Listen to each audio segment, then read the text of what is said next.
Қайырлы күн баршаңызға. Бүгін сіздерге зімбірдің жөтелді тез кетіретін, иммунитетті жақсы көтеретін пайдалы қасиеттерімен бөлісетін боламын. Видеоны соңына дейін көріңіздер.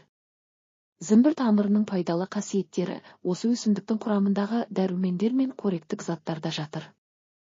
Зімбір тамырында кальций, алюминий, хром, темір, магний, никотин қышқылы, фосфор, кремний, калий, С витамині бар. Ал құрамында осындай пайдалы элементтер бар, зімбір әртүрлі аурулармен күресуде таптырмайтын емді құрал болып табылады. Зімбір тамыры ас қорыту жүйесіне жақсы әсер етеді.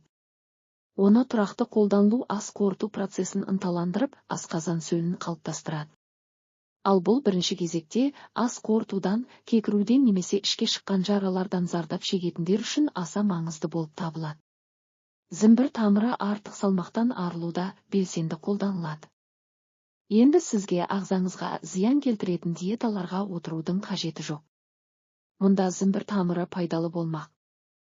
Себебі зімбір ағзаның зат алмасуын тездетеді, ал соның арқасында сіз ешқандай ауыртпалықсыз және диетасыз артық салмақтан арыла аласыз.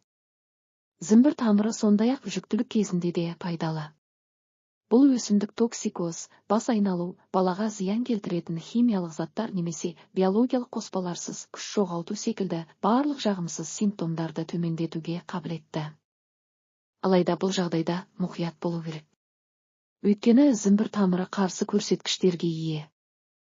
Сондықтан оны жүктіліктің соңғы айларында немесе баланы емізу кезінде пайдалануға болмайды. Зімбір тамырын жөтел кезінде қолдану өте тиімді. Зімбір жоғары қақырық түсіргіш әсерге ие болғандықтан тамақтағы ауырсынуды жеңілдете алады. Сондай-ақ суық тию мен тұмауда да зімбір тамыры таптырмайтын құрал. Ол дене температурасын төмендетіп, жылытады және сергектікті көтеріп, күш-қуат береді. Зімбір тамыры иммунитетке пайдалы және оны көтеру үшін қызмет етеді. Ақпарат пайдалы болса, видеоға лайк басып каналға тіркелуді ұмытпаңыз.